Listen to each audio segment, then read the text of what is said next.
फरमाया मैंने जिसके सामने दीन पेश किया उसने दलील मांगी, जिसके सामने दीन पेश किया उसने दलील मांगी, जिसको दीन की बात बताई उसने दलील मांगी। ये मेरा अबू बकर है। फरमाया मैंने दीन पेश किया, इसने दलील मांगी, कोई नहीं कलमा पढ़ के मुसलमान हो गए। वो तो अभी बहुत सारे लोग करामतों का इंतज़ार कर रहे हैं। अभी बड़े सारे लोग हैं जिनको ख्वाब में आके किसी ने कहना है। एक से मैंने कहा दाढ़ी रख लो, तो कहने लगा अभी मुझे हुक्म नहीं हुआ। मैंने कहा चलो अल्लाह करे तुम्हें को हुक्म आ जाए। हमने तो वैसे बगैर हुक्म की रख ली है, आपको पता नहीं अब कौन सा अलग से हुक्म आना है जो आपने उस पर अमल करना है बगैर दलील के।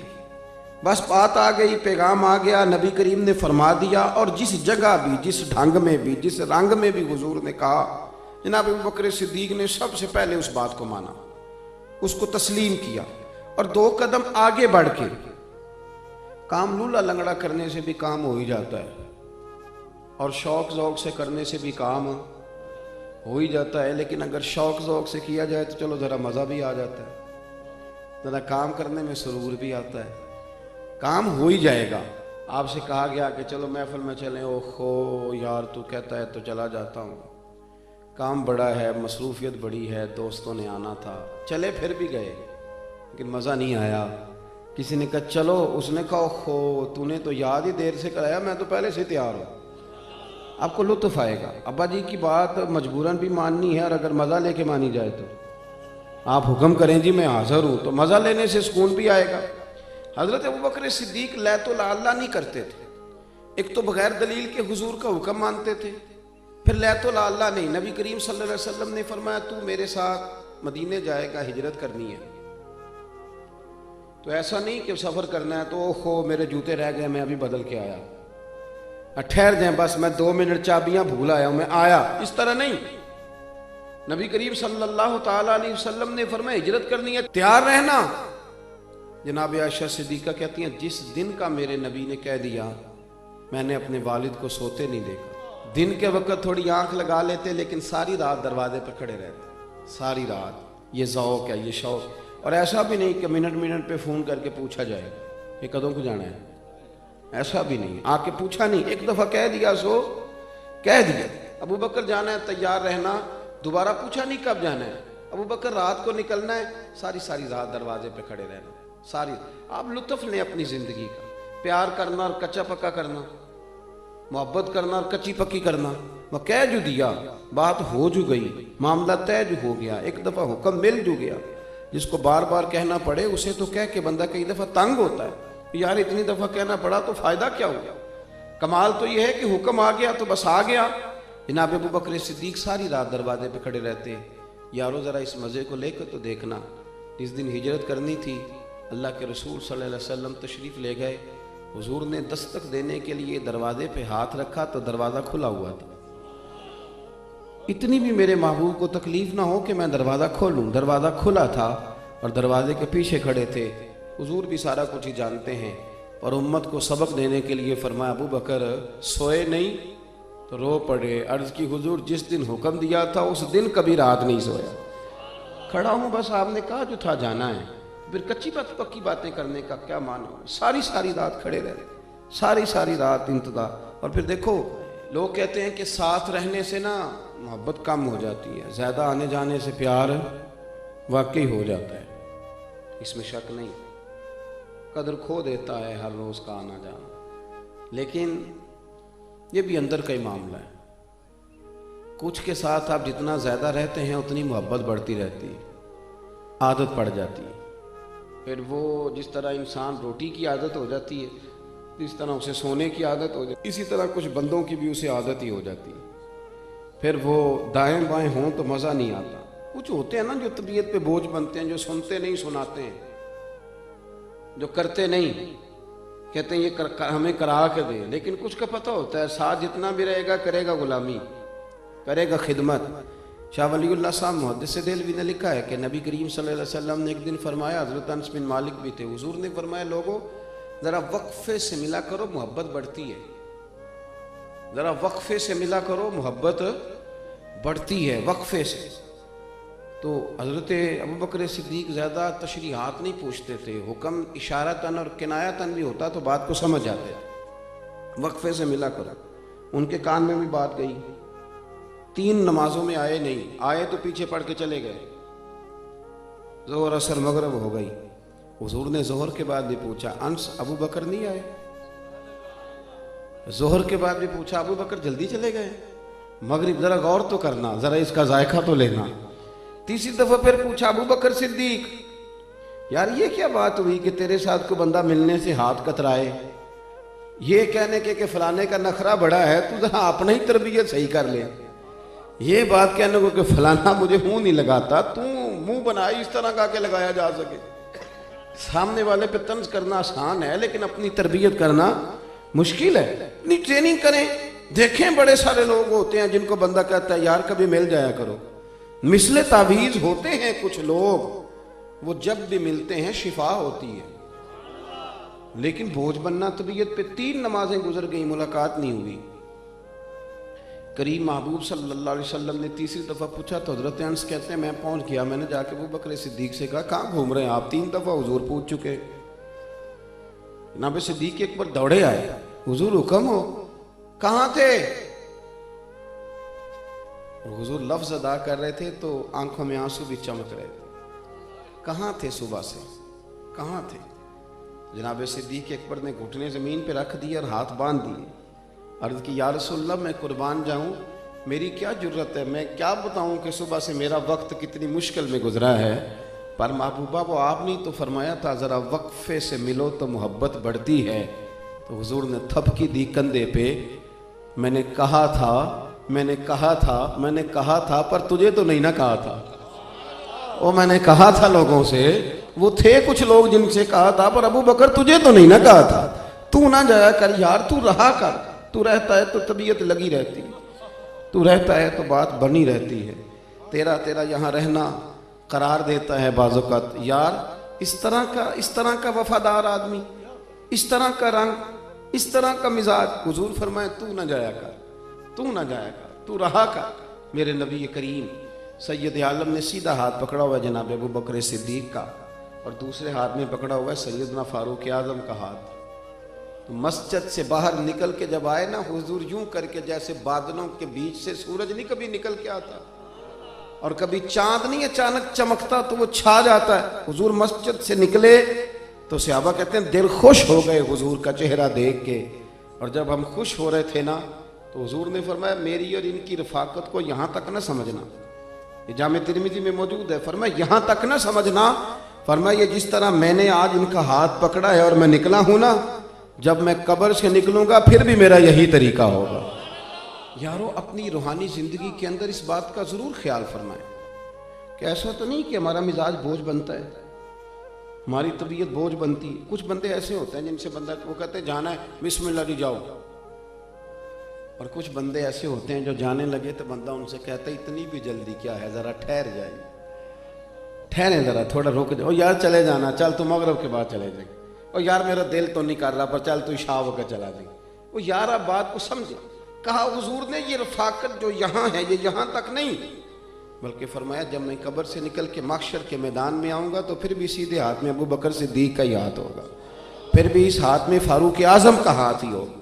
अल्लाह के रसूल सल्लल्लाहु अलैहि वसल्लम के साथ उनका जो ख़ास मामला था। और फिर एक और बात, अगर आप किसी के साथ रहते हैं तो फिर उसका अक्स भी आप में नजर आना चाहिए। आपको बताना ना पड़े, आपको बताना ना पड़े कि मैं किसका मुरीद हूँ, किसके पास रहता हूँ, किससे मेरा ताल्लुक़ है। खुशबू जो होती है ना वो बताती नहीं अपना आप, खुशबू बताया नहीं करती, खुशबू आया करती है। खुशबू का काम है आ जाना, उसे कभी बोल के बताना उसे नहीं बताना पड़ता। आपके लफ्ज़ बताएंगे, आपकी तरतीब बताएगी, आपका मिजाज बताएगा, आपके साथ वारफ्तगी। एक हमारे बड़े बेहतरीन शायर हैं, मैं कभी कभी दोस्तों से बात होती है तो मैं उनको कहता हूँ अल्लाह सलामत रखे आपको। तो कई दफ़ा कुछ जुमले ज़ुबान पे ज़्यादा चढ़ जाते हैं। तो एक बच्चा मेरे साथ होता है हमारे दरस निज़ामी का, वो तालिब इल्म अक्सर मेरे साथ होता है। तो वो फ़ोन एक दिन आया तो मैंने उसको थमा दिया। तो वो बड़े अदीब किस्म के आदमी है, शायर है। मैं बच्चे से कहा मैंने पीर साहब से बात करनी है। तो बच्चा कहने लगा अल्लाह आपको सलामत रखे, हज़रत साहब तो मसरूफ़ हैं। वो कुछ दिनों के बाद मुझसे मिले तो कहने लगे वो काका थे मैनू बखाओ। वो मैंने कहा जी मसला क्या है, खैरियत है? कहने लगे मुझे लगता है वाकई आपके साथ रहता है। मैंने कहा क्यों? कहने लगे उसके तो लफ्जों में भी वो बातें उतर आई हैं जो आप अक्सर बयान करते हैं, तो वो तो उतर आए हैं जुमले भी, तो वो दिखाए। मैं क्या हूं नहीं, मैं तो बखाना जे एडा प्यारा हो गया तो उनमें नजर लो आ बाबा। तो वो भी अदीब थे, कहने लगे मैंने इस गल का भी मजा ही आया। आप मेरी बात को समझें कि आपके जुमलों में, आपके उठने बैठने में, आपके चलने में, हजरत सिद्दीक अकबर हुजूर के साथ मक्का शरीफ से मदीना तैयबा आए। बुखारी शरीफ में मौजूद है, दीगर सीरत की तमाम किताबों में आपको मिलेगा। जब आए ना तो हजरत अबू बकर सिद्दीक के कपड़ों का अंदाज भी वही था जो मेरे महबूब का अंदाज था। बोलते थे तो अंदाजे गुफ्तगू में भी पूरी गुलामी करने की कोशिश करते थे, और सर पे इमामा बांधा हुआ था तो पेच भी उसी तरह के थे जिस तरह के नबी पाक सल्लल्लाहु अलैहि वसल्लम के। बल्कि यहाँ तक बाद शारहीन हदीस ने लिखा है कि बाज़ औक़ात पगड़ी बांधते हैं तो कोई एक आध पेच ढीला रह जाता है, तो कहते हैं जो उस वक्त हुजूर का ढीला रह गया था ना, वो इनका भी ज़रा ढीला ही था। तो उसी लबो लहजे में बात करते। तो मदीना तैयबा जब आके बैठे ना सरकार के साथ, तो हुजूर के जलवों का अक्स भी हमेशा रहता था। आके जब बैठे हुजूर की आली मर्तबत बारगाह में, तो मदीने के बहुत सारे लोग थे जिन्होंने हुजूर की ज़ियारत नहीं हुई थी। अब वो क्या करते, कुछ तो आते हुजूर की दस्तबोसी करते और बैठ जाते, और कुछ ऐसे आते जो आके दस्तबोसी हजरत अबू बकर सिद्दीक की करते और हुजूर से माज़अल्लाह सलाम ही ना लेते और बैठ जाते। क्योंकि वो जलवे नजर आ रहे थे ना एक जैसे, तो लोगों को समझ ही नहीं आ रही थी आका कौन है, गुलाम कौन है। अपने आप को ढाल जो लिया था, अपने आप को ना उस लहजे में ढाल दिया था ना, तू मन शुदी ते मन तू शुदम। चलो आ गई ये गल, वारस शादी भी कारी लेने, अब आ गई है ना बात, तो हजरत बुल्ले शाह की भी हो ही जानी चाहिए। इन दरवेशों का एक मुश्तरका मसला है, वो कहते हैं कि रांझा रांझा कर दी नहीं मैं आप ही रांझा हो, उन रांझा या खनसारियां मैं हीर ना आखे कोई, मैं रांझे विच रांझा मैं विच गैर ख्याल न कोई, क्योंकि रांझा रांझा कर दी नहीं मैं। हो जाता है, क्या करें, सुबह शाम जब एक ही जो बात करनी हो, एक की बात करनी, उसी के गीत गाने, उसी के घर का जिक्र करना, उसी के गुलामों की बात करनी, फिर हो जाता है रांझा रांझा कर दी नहीं मैं हूं आप ही रांझा, रांझा या खनसारियां मैंने हीर ना आखे कोई। अल्लाह अकबर। वो सारा रंग रूप, उठना बैठना चलना लोगों को धोखा होने लगा। तो अबू बकर सिद्दीक समझ गए, यहाँ भी सियाने थे ना, यहाँ भी कुछ तो बन के बैठ जाते हैं कि चलो गल बन गई है तो फिर उन्हें बनी रहने दो, लेकिन यहाँ भी समझदार थे। कहने लगे ना भाई ये बात नहीं ठीक है। उठे, कंधों से चादर उतारी और रसूल करीम के सरे अक़दस पर ना यूं करके तान दी, गर्मी थी साया हो जाए, बस पता चल जाए लोगों को कि साया करने वाला कोई गुलाम है, और जिन पर चादर तानी जा रही है वो आका है। थोड़ी देर अब लोगों को पता चल गया कि ये हैं हुजूर सैयद आलम। अब सारे इधर ही आते, सारे इधर, सब लोग अपना अपनी बात करते हैं, अपनी अपनी बात कर। हमारे उस्ताद गिरामी जिस दिन ये हदीस बयान कर रहे थे उन्होंने अजीब बात कर दी, अजीब बात कर दी। कहने लगे देखो ना मदीने जाएं तो जो सलाम करता है नबी करीम को, फिर वो दूसरी सलाम हज़रत अबू बकर सिद्दीक को करता है, और गुंबद खजरा के साए में जनाब सिद्दीक अकबर आराम कर रहे हैं। वो फरमाने लगे मुझे लगता यूं है, मुझे लगता यूं है, मुझे महसूस यूं होता है कि जिस दिन जनाब सिद्दीक अकबर ने चादर का साया किया था ना, उसी दिन हुजूर ने वादा कर लिया था कि तूने थोड़ी देर के लिए साया किया है, मैं कयामत तक तेरी कब्र पे गुंबद खजरा का साया कर दूंगा, और साया रहेगा गुंबद खजरा, कयामत तक साया रहेगा गुंबद। अजीज दोस्तों, अपनी वफाओं को हमेशा मुजतमे रखा और कोई शय सामने नहीं आने दी, रास्ते में कोई शय, दौलत भी नहीं आई। सारे लोग हज़रत अबू बकर सिद्दीक की शान में बड़ा बड़ा कुछ बयान करते हैं। मुसन्नफ़ इब्न अबी शैबा की एक हदीस है, मुझे रुला देती है। मैं कभी उठता हूँ उसको पढ़ के, कभी बैठता हूँ, कभी परेशान हो जाता हूँ। इस तरह भी होता है। एक जुमला है, बस वो मज़ा तो लेना होता है अपने बातन के ज़ोर पर कि आप किसी चीज़ का लुत्फ़ कितना ले रहे हैं। सामने वाला कितना भी ज़्यादा बरखा बरसा रहा हो, पर अगर आप अंदर से ही बंजर हैं तो फिर थोड़ा अंदर सब्जा उगाने की कोशिश करें। बाहर तो बारिश बरस रही है। हजरत अबू बकर सिद्दीक के बारे में एक फरमान है मेरे नबी पाक का, वो हरफ़े आखिर है। हुजूर सैयद आलम अलैहिस्सलाम फरमाते, मेरे पास बड़े लोगों का माल आया और मैंने खर्च किया, बड़े लोगों के पैसे आए और मैं दीन के रास्ते पे लगाए। बड़े लोग, सुनना जरा लफ्ज, करीम रसूल फरमाते हैं बड़े लोगों के आए मैंने लगाए, लेकिन फरमाया जब अबू बकर सिद्दीक के पैसे आए हैं ना, तो फरमाया अबू बकर के जब पैसे आए हैं तो ये पैसे मैंने अपने समझ कर खर्च किए, यानी मुझे इतना मिशायबा नहीं रहा कि ये दौलत किसी और की है। कोई पूछेगा, कोई सवाल करेगा, और यारो आप समझो तो सही, मैं तो मालिक ही कहूंगा कि हो मालिक के हबीब, यानी महबूब व मुहिब में नहीं मेरा तेरा। फरमाया उसके पैसे को मैंने अपने समझ के खर्च किया। आप देखे ना, हजरत काब बिन मालिक ने कहा या रसूलल्लाह मैं अपना सारा माल अल्लाह के रास्ते में देना चाहता हूं, सारा। हुजूर ने फरमाया नहीं, चौथा हिस्सा, 3 हिस्से घर वालों को दो। हजरत अबू लुबाबा रदी अल्लाह तआला अन्हु ने भी अर्ज किया या रसूलल्लाह मैं सारा माल देना चाहता हूं। फरमाया नहीं, चौथा हिस्सा दे, 3 हिस्से अपने बच्चों पे लगा। जिस दिन हुजूर ने ऐलान किया ना कि भाई आजकल गुर्बत है और जिहाद का भी वक्त आ गया, कहत पड़ा तो लाओ, हजरत उमर कहते हैं मैंने उस दिन 2.5% नहीं 50% देने का इरादा किया। कितने फीसद? 2.5% वाले बाबा औखे ही नहीं। हाँ हाँ हाँ, ज़कात देना, तौबा तौबा तौबा। कहते मैं थोड़ी थोड़ी सारा साल ही देता रहता हूँ, इकट्ठी रकम देनी पड़ती है तो मुश्किल होती है। मैं जब इकट्ठी लेनी पड़े फिर तो नहीं ना मुश्किल होती, इकट्ठी लेनी पड़ जाए तो फिर तो नहीं कोई मुश्किल होती, फिर तो कोई मसला नहीं ना। फिर 6 अकाउंट होते हैं, उसमें थोड़ी थोड़ी जमा करा लेते हैं, लेकिन इकट्ठी देनी पड़ जाए फिर ज़रा मुश्किल आ जाती है। हज़रत अबू बकर सिद्दीक रज़ी अल्लाह तआला अन्हु तो अभी आने वाले थे। जनाब उमर फरमाते हैं कि मैंने ना आधी रकम, ये बहुत बड़ी रकम है, आधी जायदाद, इसको छोटा नहीं समझे आप, यानी 50%। और फरमाते हैं हर शहर रख के मैंने मापी, और मुझे पता था कि अबू बकर सिद्दीक के कारोबारी हालात आजकल ठीक नहीं, ये मुझे पता था, बाकी मामलात भी मेरे सामने थे, कहत था। मैंने कहा आज मैं जीत जाऊंगा। आप फरमाते मैं सारा माल लेके गया। अब मेरे हुजूर के पूछने का अंदाज भी, नबी करीम ने फरमाया उमर क्या लेके आए हो? अर्ज की या रसूलल्लाह 50% ले आया। आप फरमाते हैं अभी हुजूर खुश हो रहे थे, दुआ दे रहे थे कि अबू बकर भी आ गए। सर पे टोपी कोई नहीं, पैरों में जूता कोई नहीं, टाट का लिबास पहना, माड़ा बंदा नहीं, चौधरी है, जमाने का चौधरी, करोड़ों में खेलने वाला। और तेनू लभ दिया हूं आप गवाचे, सानू अपनी खबर ही न कोई, साथों भारे कख गलियां दे, आख दे लोग शुदाई। कहते वो सारा कुछ ही बोरिए का लिबास पहना, हाजिर खिदमत हो गए। हजरत उमर कहते मैं तो पहले बात पे हैरान था। कहते मुझे हुजूर ने पूछा था लेके क्या आए हो, और जब अबू बकर सिद्दीक आए और सारा माल रखा ना, तो नबी पाक ने फरमाया अबू बकर घर क्या छोड़ के आए हो? कहते पहले ही बात बदल गई, अंदाज पहले ही तब्दील हो गया। मुझसे तो पूछा था, और हजरत अबू बकर सिद्दीक से फरमाने लगे घर क्या छोड़ के आए हो? बड़े सियाने थे जनाब सिद्दीक अकबर। जब इश्क सिखाता है आदाब खुद आगाही, फिर खुलते हैं गुलामों पर इसरार शहनशाही। क्या खूबसूरत जुमला कहा। ये नहीं कहा हुजूर सारा कुछ ले आया हो, क्या छोड़ के आए हो?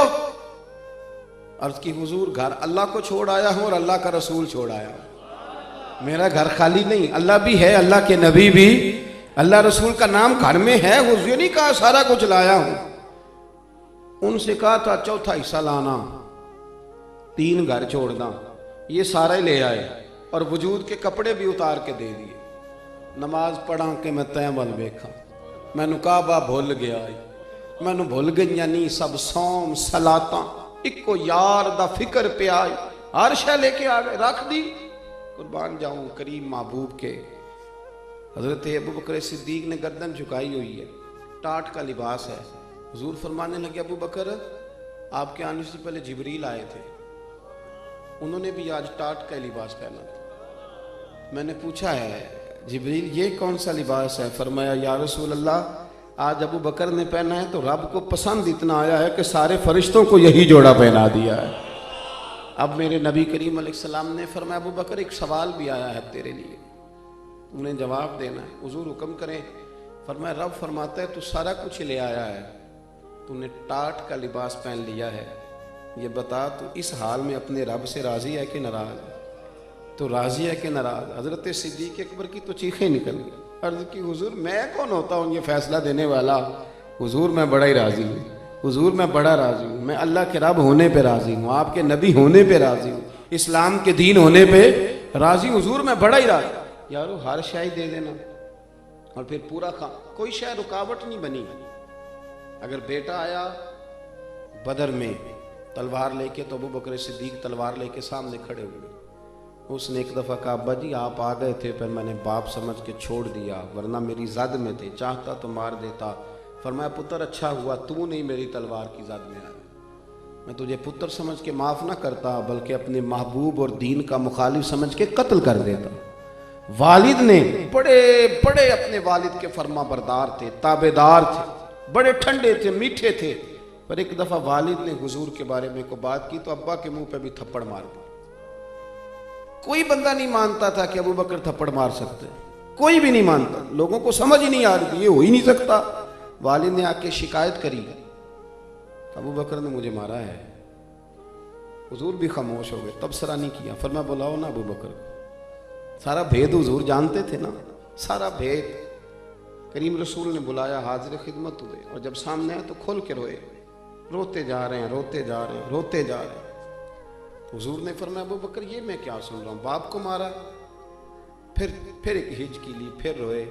अर्ज की, सोनिया इन्हें कहें तलवार लेके मेरे टुकड़े टुकड़े कर दे, मैं सी नहीं करूँ। अब्बा को कहें खंजर पकड़े मेरा गला काट दे, लेकिन एक बात इसे कहें ख्याल रखे, ये मेरे रसूल के बारे में बात ना करे, ये मुझे मारे, मुझे कागा ए तन सारा ही खाइयो ते मेरा चुन चुन खाइयो मास, पर मेरे दो नैन ना खाइयो, बैनू पिया मिलन दी आस। इसे कहो काट डाले, सारा वजूद हाजिर है, लेकिन आपके बारे में बात ना करे। और या रसूल अल्लाह सल्लल्लाहु अलैहि वसल्लम, एक बात और इनको बता दें, इन्होंने आज आपके बारे में बात की है तो मेरे पास तलवार नहीं थी, वरना आज खाली थप्पड़ ना मारता, आज मैं बाप का गला काटता।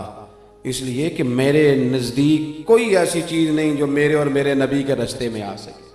मैं कोई चीज़ उनके रास्ते में हाइल नहीं होने दूंगा, फूंक दूंगा, हर चीज़ को जला दूँ।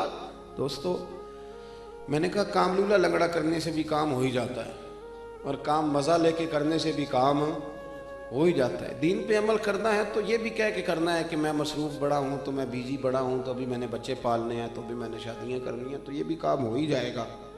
लेकिन अगर ये कहा जाए कि बच्चे बाद में, कारोबार बाद में, ड्यूटियाँ बाद में, यराने बाद में, और मदीने वाले की मोहब्बत पहले, फिर आपको मुसलमान होने में मज़ा आएगा। फिर एक जायका है, फिर आप ये नहीं कहेंगे दिल नहीं लगता नमाज में, फिर आप सलीकामंद हो जाएंगे, फिर आप बाशऊर हो जाएंगे।